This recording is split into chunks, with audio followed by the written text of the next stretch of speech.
Welcome to Feminist Frequency Radio. I'm A.C. Lamberty. I'm Kat Spada. And this is the podcast that asks you to be critical of the media you love. This season, we've got some fun new segments where we're discussing what we're watching, reading, and freaking out about with special guests and more surprises. Today, we are talking about the new movie Monkey Man, the directorial debut of sometime internet boyfriend Dev Patel. I think it's fair to say he's the internet's boyfriend. Oh, for sure. He stars in this action thriller. He also co-wrote it with Paul Anguinwela and John Colley. The film had a pretty rocky road from production to release. I had some friends who were at South by at the premiere and told of Dev Patel introducing it by saying that everything that could go wrong did go wrong. For example, he had a broken hand while shooting the first scene. The pandemic delayed the film's production. Netflix was the original distributor on board, and they were waffling about the release as if they didn't really know how to market an action film to Indian audiences, which is kind of insane. From there, Jordan Peele at Monkey Paw acquired it and brought it into his overall deal at Universal. And now it got a pretty sick theatrical release, which is great. Close your eyes. And you will find yourself. When I was a boy, my mother used to tell me a story of a demon king and his army. They brought fire and terror to the land. Until they faced the protector of the people, the white monkey.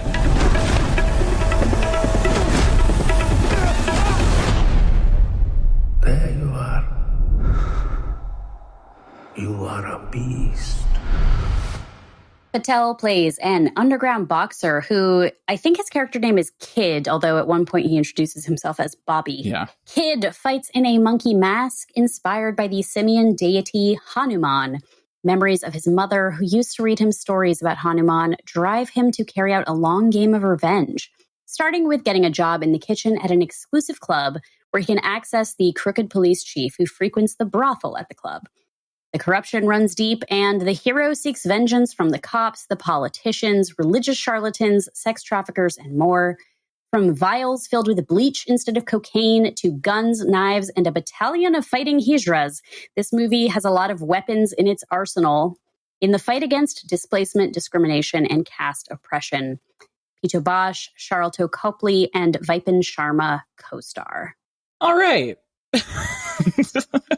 Are you on Netflix's? Are you team Netflix on this? This movie should not have been released. Like, not to be rude, but maybe I'm like coming in hot, but I top line thought of this film by beloved sweetie pie Dev Patel was I did not love it. And I found it very disappointing, in fact. Interesting. What's your top line? I felt like it was not finished. Like it wasn't, I didn't think it was a terrible movie, but I also didn't walk out of it being like, holy shit, this debut. Like, yeah. I think it has a lot of great elements, but overall, like there were times where I was like, I shouldn't be confused here. Like this is pretty simple stuff. And why am I confused? Obviously, I love an action sequence. So there were some like, if that's all I wanted out of a movie, I'm satisfied. However, it's not.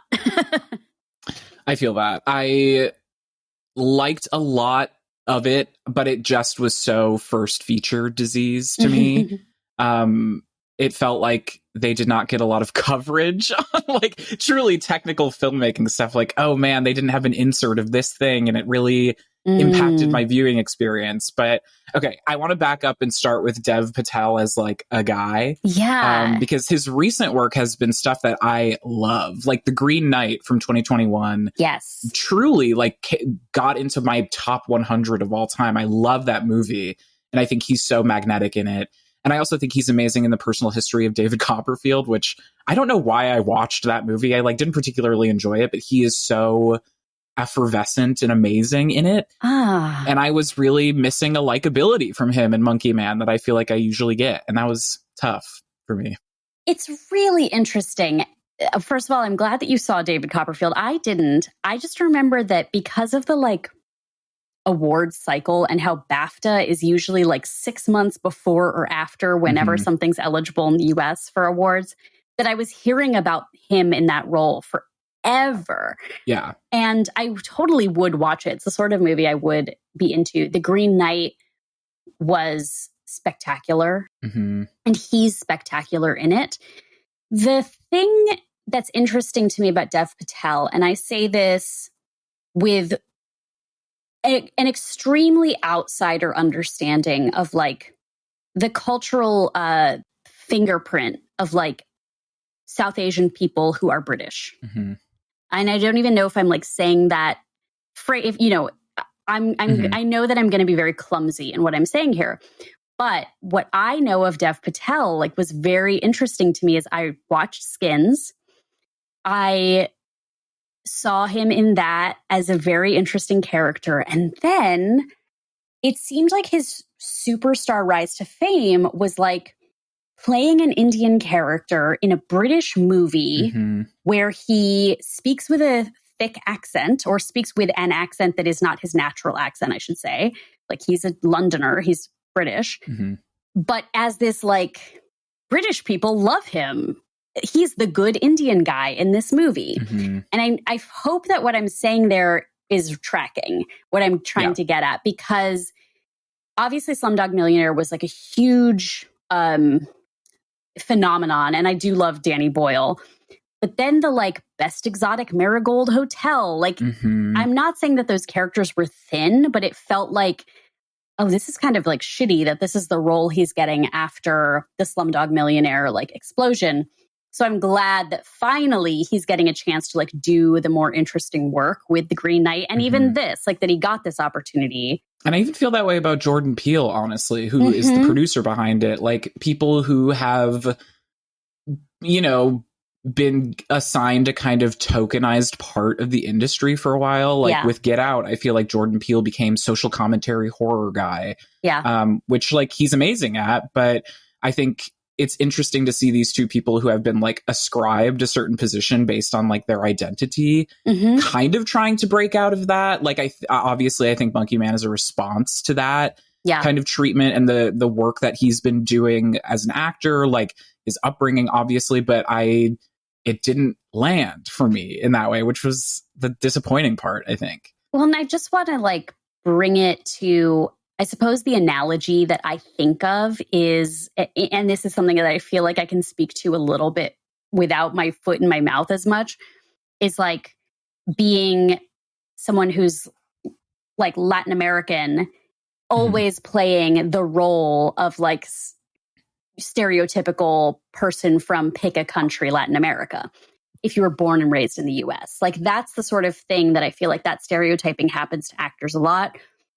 And so I did find it interesting that what he chose to like make his own film out of was not, was something that I did love on the red carpet when people were like, so you were clearly inspired by John Wick. And he was like, John Wick was inspired by every Asian action film. Like watch a movie. That he definitely wanted to pay homage to like this tradition before him. But I did kind of feel like, oh, a lot of people could have made this movie. I agree. I totally agree. Yeah. The John Wick comparison, obviously, so natural, so real, kind of silent, one-man assassin. Like, literally, he just plays the same character, I feel, which was frustrating for me. Like, again, going back to the roles he's previously played, like, I just did not feel a personal connection to this film. And, like, the premise of it being a revenge thriller based on him seeking revenge for this horrible thing that happened to his mother due to a land dispute. Like, it gets very political, but not necessarily in the weeds in a way that I think it would have been helpful to get more specific about. It also is like 3 or 4 different movies in one movie to me. But the feminist aspect of it to me also is kind of like value neutral. You know what I mean? Like a revenge thriller where he's like freeing these women from this like sex trafficking operation ? Also, there's a needle drop of like a club remix of Roxanne by The Police that like truly drove me crazy. Like I felt genuinely insane when I started playing. But like on like the presence of women and trans people in general felt really like kind of value neutral at the end of the movie. Do you know what I mean? Like, Yeah. I don't really think it effectively made a political statement either way. So that the girl, the sort of Bond girl of this movie, who's it is like a very thin storyline, and I expected there to be more connection between his mother and these sex workers. Me too. It seemed like that. It's cheap storytelling, maybe, but because he doesn't have a lot of dialogue and the exposition is like done through different types of visual scenery, I had this expectation of like, I look at this beautiful woman and I see that she's in a similar situation that my mother was in. And she was taken advantage of and ultimately killed. And this woman is being taken advantage of, and I can't stand for it anymore. But she's definitely just like, she's there to like be beautiful. And then at the opportune moment, like help out. Right. And that's fine. She's like a symbol more than anything. You know what I mean? Yeah, it was definitely like the fact that it had to do with like, we have all of the problems. And this is, I think, an unnamed region also, which is significant because there's like vastly different politics in one part of India versus another. So this seems like it's just trying to paint with a broad brush. Like there are a hypothetical land dispute is kind of the main political conflict. Yeah, and this guru who clearly has like political influence, and he and the political party and the chief of police are all involved in the land dispute together. But also the place they hang out is this brothel. It was like, why is every action set piece centered around the brothel instead of like, I'm going to go to their office. I'm going to go to like the place where my land used to be, where they built this thing. As you're talking this through, I'm like, we should have just had a Dev Patel, Aaron Brockovich. Yeah. Oh. Like, that would have been sick. Like a political thriller kind of thing. That would be so tight. I don't know. I really just felt the genre component turned things into like incoherence for me. It felt like it could go one way or the other. So either like Aaron Brockovich or Snowpiercer. And if the brothel, if it's like literally he has to go up the elevator, every floor is like a new boss. And he's got to get to the final boss, who's this guru that we've seen, you know, nonviolent this whole time. And then turns out that he's like this vicious, you know, mastermind behind it. I felt like that was almost there. Even the moment when the elevator door opens and I was like, that's the poster. You know? That's him, Monkey Man. They said it. They said Monkey Man. But like all of this is, I guess it's just like I said, I'm curious, like why did this call to him as like, I'm going to make my mark as a filmmaker? Or was it like, I'm going to make my mark? Okay, right. Originally, he wanted Neil Blomkamp to direct this. Oh, interesting. Yeah, famous chappy filmmaker Neil Blomkamp. And I forgot Dev was even in that. That like really tracks. And you know who else was in that? Chappy.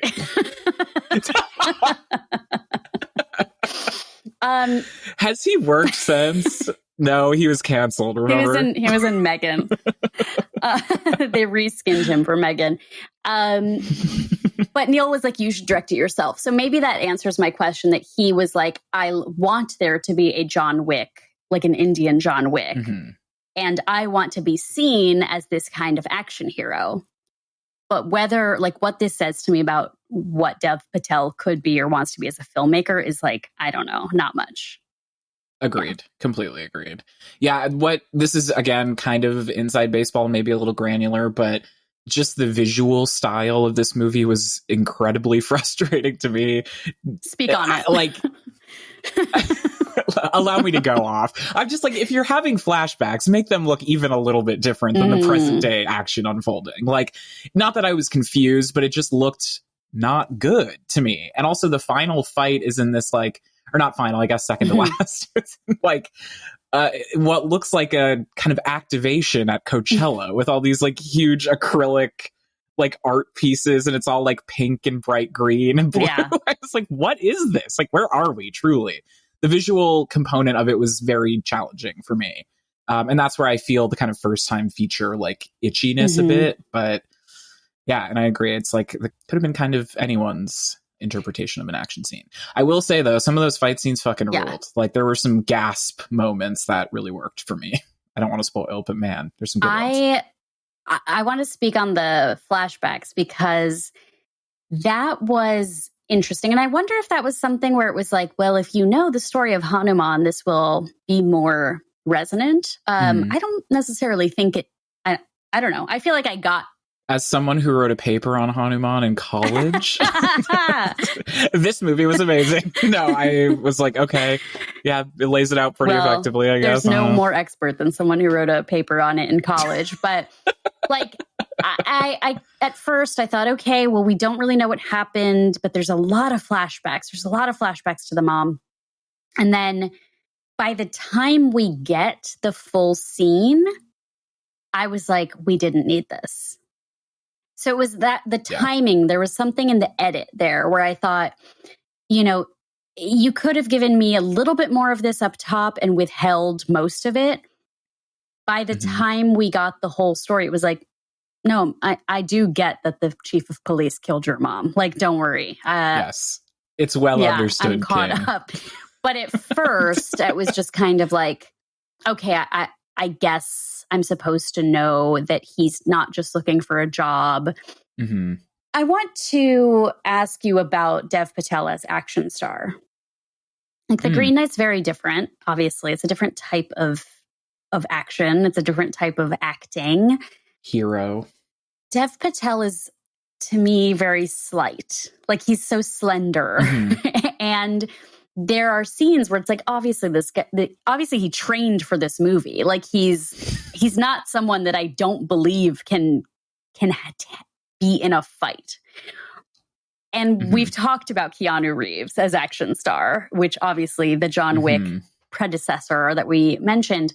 But like there were these conventions of like this tough, mysterious man who does underground boxing and whose hands are scarred from fire, where I was like, would I cast Dev Patel in this role if it wasn't a Dev Patel movie? No, is the answer. No, I feel the same way. That's the thing. Like, I like him when he is like a little puckish and like boyish and charming. And I think the Green Knight is like kind of my perfect Dev Patel role because he does start out that way and then kind of gets his shit rocked. And like you really see the arc and it makes a lot of sense. And like he really went on that journey as an actor. Like you can tell that I don't know, it just feels so authentic. And like there are so many parts of his personality in that role. I don't know. I find it just like perfect for him. But it does have more of a like, I don't know, kind of boyish charm to it. Less, I don't buy him as like a silent, stoic kind of person, I guess, at the end of the day. And if you had, I mean, this is goofy, but if you had your Jason Statham type, okay, someone that is could do a whole movie with almost no dialogue, right? And you'd be like, fine, that's Jason Statham doing Jason Statham. You wouldn't get much of him like making doe eyes at the woman that he wishes he could save. You know what I was thinking with those two in particular, Dev Patel and the main woman love interest who he frees from whatever vague harem. I don't know. I was like, Robert Pattinson and Zoe Kravitz in The Batman really do this quite well, I think, actually.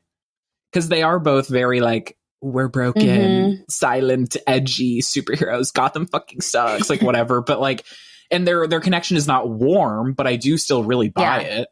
I don't know. I wanted more of that dynamic, I think. And this Madam of the brothel, Queenie, is an interesting character too, because girl bosses can be villains too. That is something I've learned. Say that. Say that. But also, like, she's set up as like she should also be killed. She's just as corrupt as all of these other people because she is looking at face sheets of like potential girls to bring from other countries and talking about if they're broken in or not, which is nasty. But also it was like, I don't really know. You're just telling me like these are bad guys in a bad house and the good boy is here to like. And you're shooting them from below and the light is red. And like, yes, like it's very... it's very archetypal in that way. You know what I mean? Like it feels kind of like from a very identifiable template. But we both were impressed by the action. I referenced this in the synopsis, like we've got gunplay, we've got shards of glass, we've got kitchen knives, big ones, little ones, like you name it. There were some scenes where I was truly like, in the theater, like pushing... trying not to cover my eyes because it was so gruesome. And I loved that. I mean, I do want a movie to kind of push me there if we're in a bloody action scene. Agreed. Good choreo. I also am like, I think there should be, did I say this already? I think there should be an Oscar for best stunts. Yeah. Like I'm hammering that drum. I think this would qualify. I love those stunts. I thought they were great. But bookended between a whole 3 other movies, it really kind of loses its impact. We have to talk about Trans Army. So the baddies. I remember at one point in my just poisoned brain, sitting in the theater between friends thinking, mother is mothering.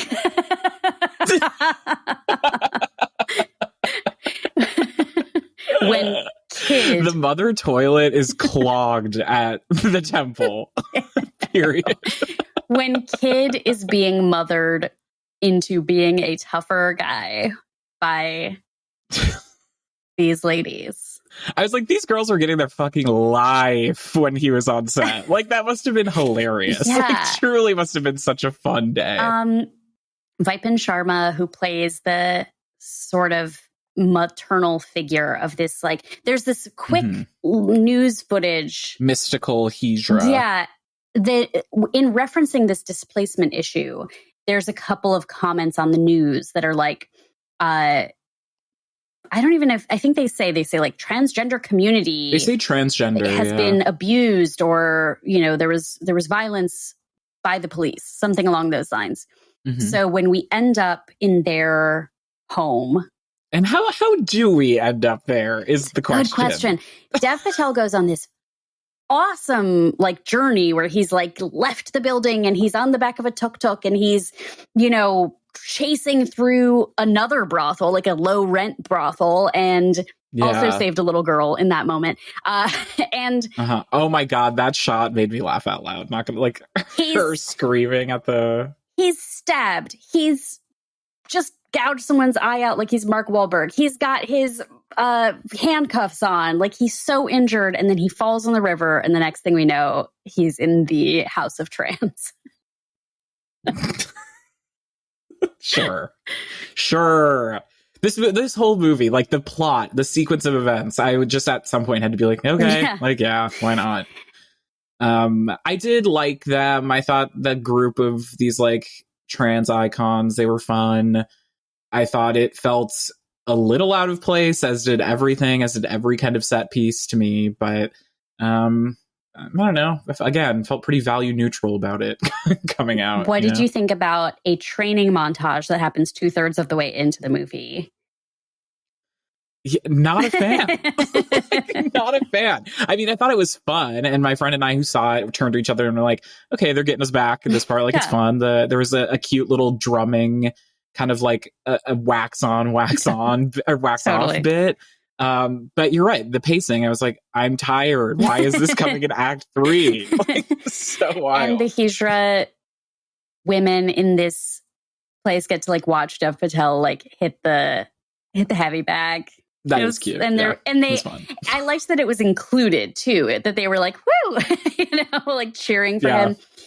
Then he's also like, the boxing thing was a great device for something. Like it was those were great scenes. Charlton Copley from Chappie Star was there.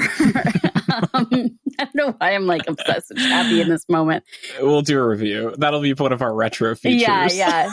Chappie. D. Ontvord can call in and tell us more. But he uses that to like, he tells, I'm going to go bet on myself to win this fight so that.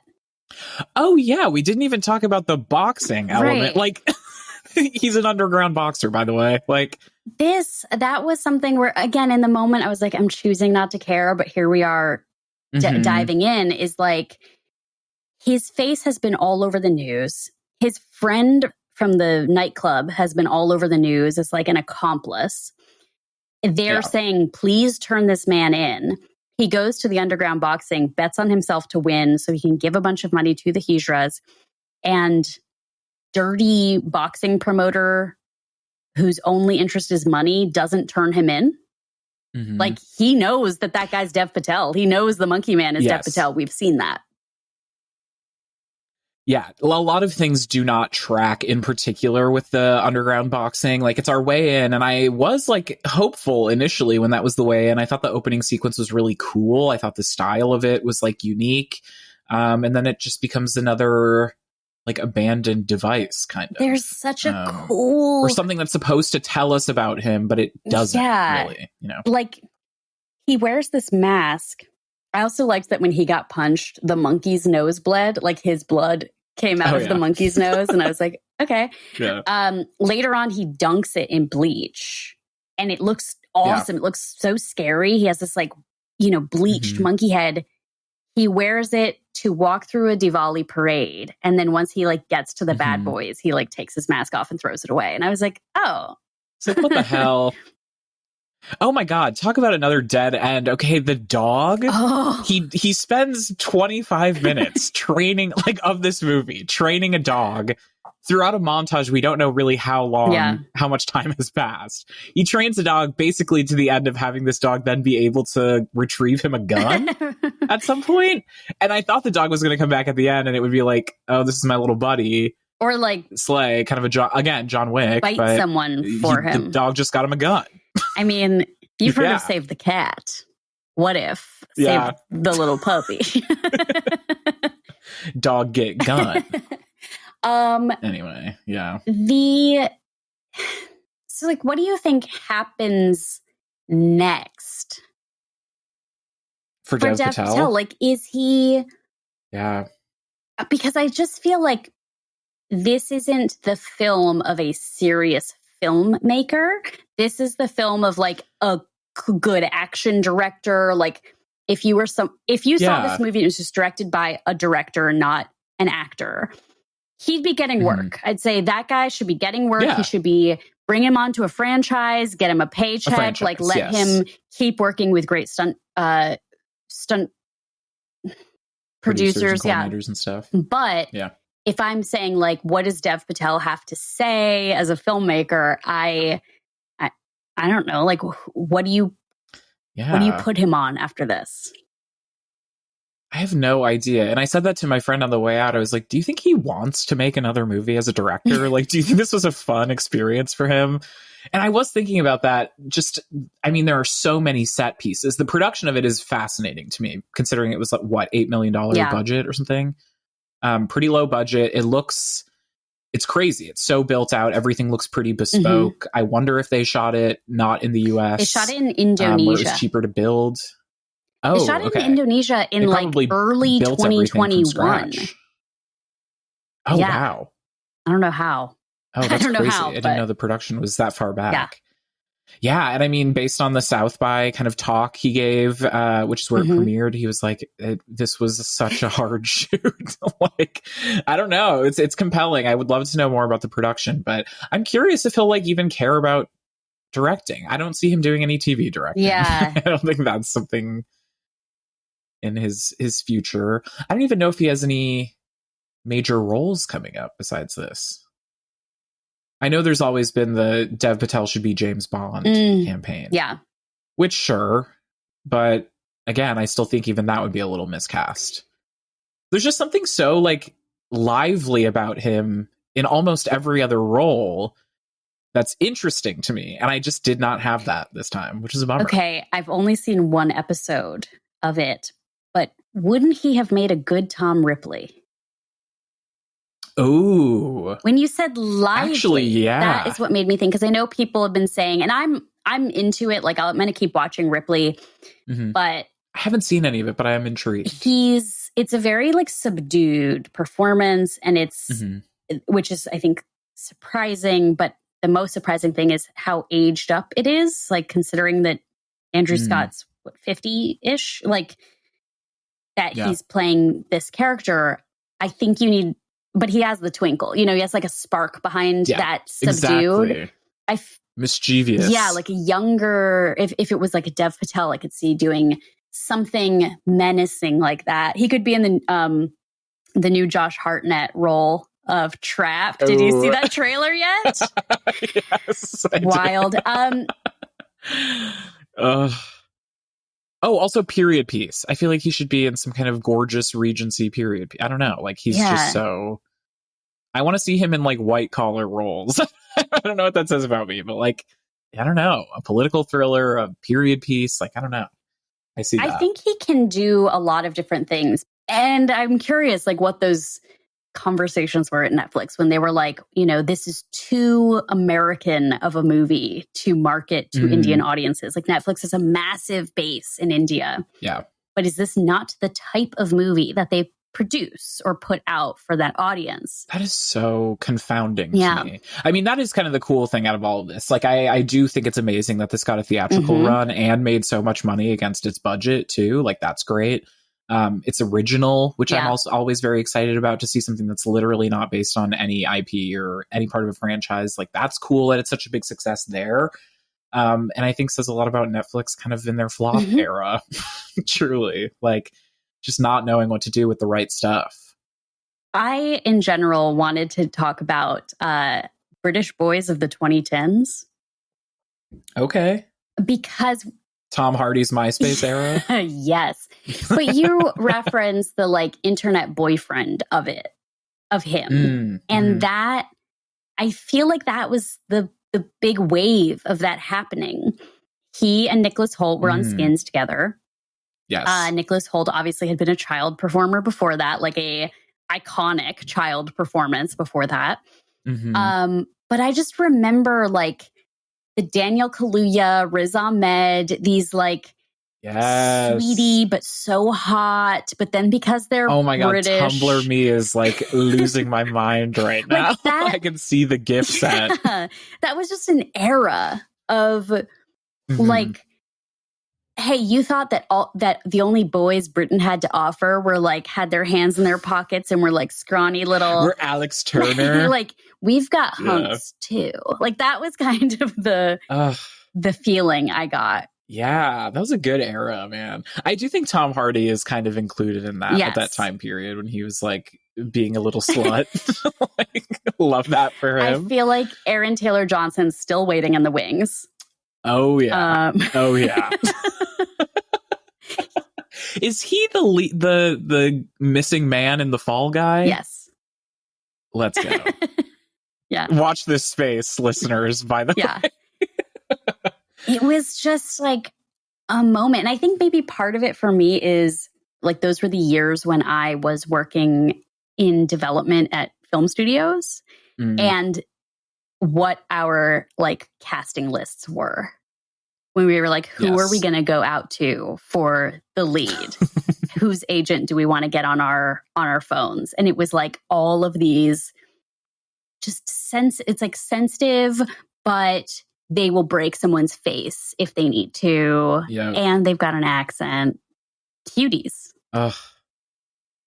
Who do we have any Brits? Right? Kit Connor. Yes. Does he fit into that mold? Yeah. I think he does. Kit O'Connor, is he the one? He's from Heartstopper. Is Nicholas Galitzine, I think, is more in that mold. Yes, Taron Egerton.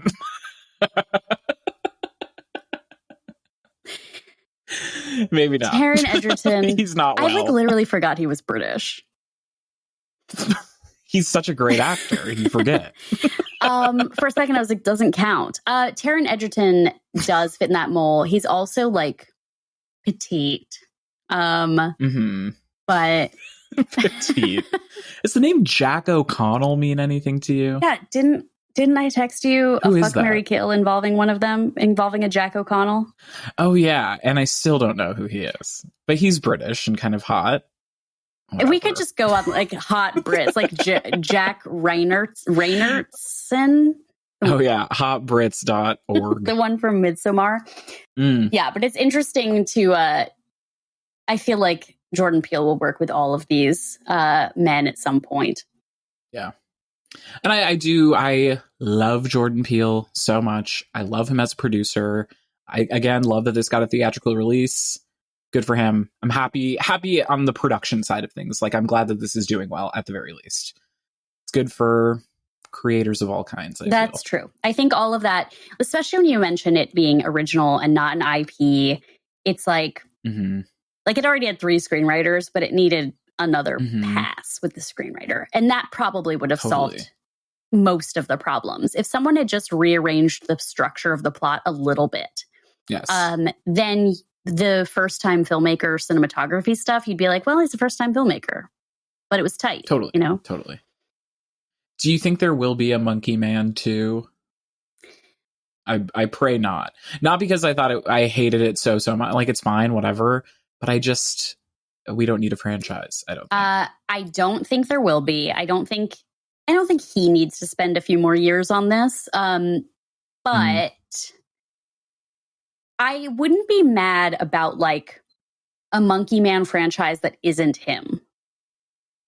Yeah. Somebody else. Or I think maybe even a TV version of it, I think would be fun. Sure. Someone, the first shot is a little boy picking the mask up that's been discarded, and then it's the vengeance, Well, that little boy that bets on him, who's wearing the chic little choker at one point. I'm like, okay. Yeah, I mean, who could be mad at franchising out the idea of rising up against corruption? Great. For sure, I think we could have that in so many more iterations, but I just don't think he needs to continue. It doesn't need to be John Wick fights a bigger boss. Agreed. Well, listeners, if you had different opinions or were with us on Monkey Man, did you see Monkey Man? I mean, it did well. It did well-ish. Let us know. Tell us on social media. So listeners, we wanted to try to come up with a cute, fun little game or something that we could play with each other just to keep the other one guessing because, we record, we have an outline, we have show notes, but something a little spontaneous. Unfortunately, we are still figuring the F out what that is. So I am starting with a round of a game that I have made up in my head today. I'm going to call it Guess What's Wrong With Me. And we're just going to try it out. And if it's hilarious and perfect, we'll keep doing it. And if it's not, we will iterate. But my thought was, I'm going to give you a series of unhinged clues. And you are going to guess who my most recent crush is. This is a celebrity that I literally in the last day or two saw them and went, oh I get it. Okay. That already eliminates a lot of people for me. Yeah. The past day or two. Okay, let's go. I'm locked in. So I'm going to give you a clue. maybe just because I'm coming up with these rules on the fly, I will say clue, you guess one person. I will give you a second clue, Okay. you get two guesses. I'll give you a third clue, you guess three guesses. I have only written a handful of clues, so when I run out, I will either improv or we will just end the game. I'll be hauled away and I'll lose. Okay. All right. So clue number one, what's wrong with me? Who am I crushing on that is Midwestern? Me. Yes. End of game. Wait, Pick a Midwestern. Jesus. I don't know anybody from the Midwest. Bob Dylan, Timothy Chalamet as Bob Dylan in James Mangold's Bob Dylan. Unfortunately, that is not what's wrong with me. Okay. Okay.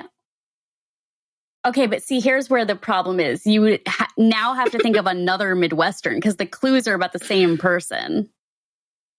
That's okay. It'll only help. The next clue open will up only help. Midwestern celebs on Instagram, see what, or on Wiki, see what happens. Okay. Hey, by the way, follow our new account at Midwestern Celeb. That is a Tumblr that I would have started. Fuck yeah, Midwestern celebs. Or you would have started and I would have subscribed. Follow. Okay.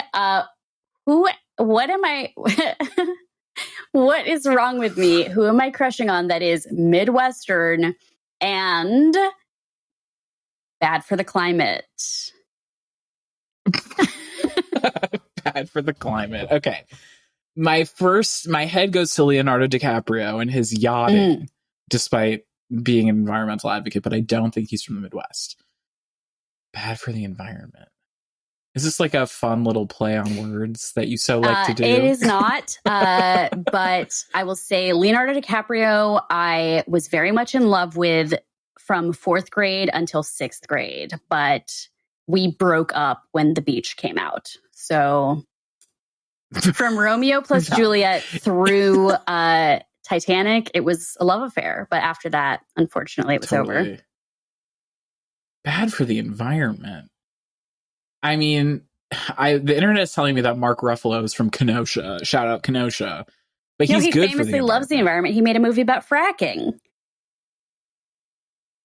Those waters are so dark. But it's very interesting that this is about my recent crushes because I did not get the Mark Ruffalo thing until Poor Things. No. Gosh. Because he did it for me in that movie. I was like, oh my God, you're so hot. It's crazy. No, but I watched that Jane Campion movie he's in for the pod. And I was like, in the cut. And I was like, oh, okay, sure. So good. Then I finally watched 13 Going on 30, which I had never seen. And I was like, all right, I mean, what is there to say? But he's bae. All right, those two guesses were wrong. Next, what is wrong with me? Who am I crushing on that is Midwestern, bad for the environment, and wears earrings? Oh my God. Only women wear earrings. Just kidding. Chris Pratt, famously from Minnesota. No, but I just realized somebody who probably checks all of those boxes, but isn't the answer to this. T-Pain. Oh. I have to say, I love that. His album of covers was so good. It's quite good. And so now I've been following all of the Instagram updates about Wisconsin Fest that he's hosting this summer. I should go to that. I don't know if he's bad for the environment. He might be living green for all I know. Kat, this is really... Is it Travis Kelce? Unfortunately, that is what's wrong with me. Thank you. Yeah, let's go. Oh my God. That is satisfying. Holy shit. It's all making sense. I wasn't sure if you were going to get it. Before I let you rip me to shreds, let me tell you what my other clues were. Big dumb head. Absolutely no guile. Inferior to their sibling. Oh my God. Starred on a reality dating show. And podcaster were my other clues. That is hilarious because he sounds deeply unbearable based on all of Yeah, this. and I have look, I did not know who he was. Yeah, walk me through how you got here. I know you're a Swiftie. I am a Swiftie, although she is the time of recording, we're hours away from her new album coming out, and I gotta tell you, I could not care less. But that's how it is for me, for my Swiftiness, is like there will be a moment 5 weeks from now where I'll be like, but you see, the thing is, she's the greatest artist that ever lived. And then 5 minutes later, I'll be like, I really don't care. I really deeply am not interested. I honestly think that's healthy. That's like a healthy way of being a fan. Yeah, because she's often deeply upsetting. But okay, so I did not know who Travis Kelce was before they started dating. I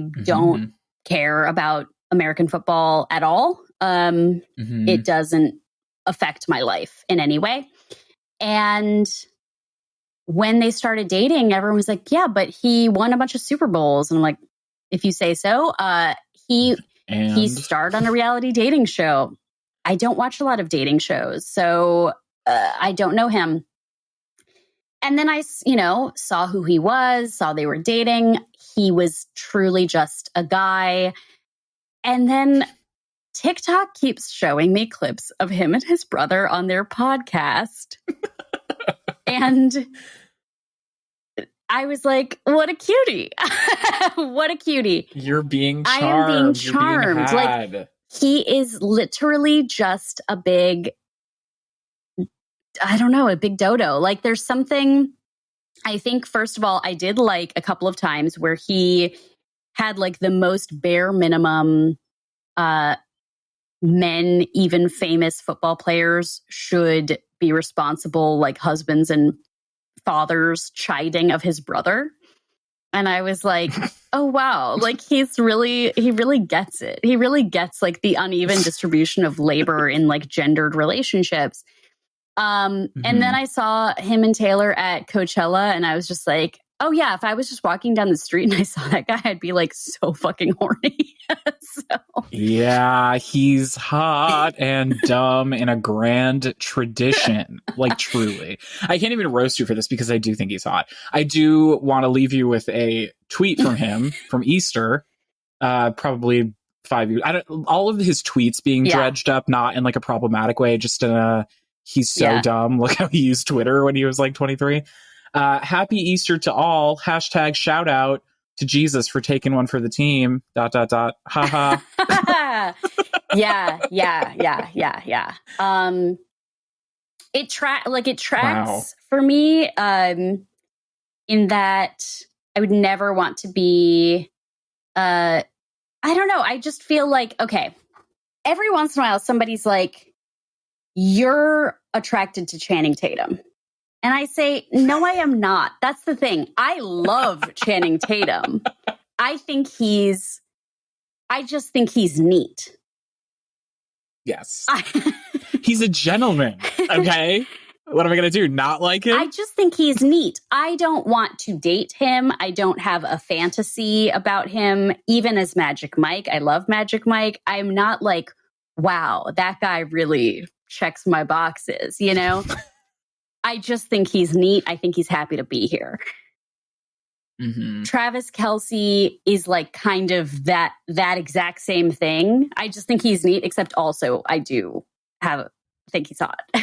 So, and I love his GF. Yeah. So anyway, that happened. If that's a game, I don't know. I think it works better. Listen, it was satisfying for me. Good. Okay. I think it works better if you can truly roast me about it. But this is just going to go out there and we'll see. Look, it's objectification, but it's okay. You'll be able to roast me. Yeah. So we'll try. Don't worry about we'll try. So that was the game. What is wrong with me? A guessing game from people who are unwell. I feel like that title really lends itself to a lot of future games. Yeah, because it doesn't even have to be just that. What the fuck is wrong with me? That was a crush thing. I'm having kind of a toe thing going on. I might need to see a doctor. Do you have advice right, the on next that? game is you're going to list symptoms, and I'm going to get one guess per symptom. Iron deficiency. Oh my God.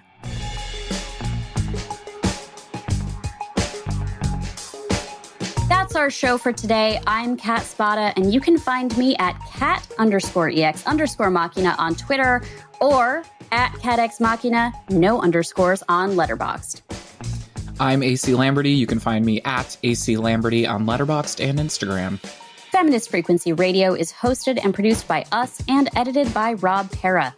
Be sure to follow us on all the socials at FemFreak, including our new Letterboxd page. If you like the show, please help other people find it by subscribing, rating, and commenting on your favorite podcast app. Thank you so much for listening. Bye-bye. Goodbye.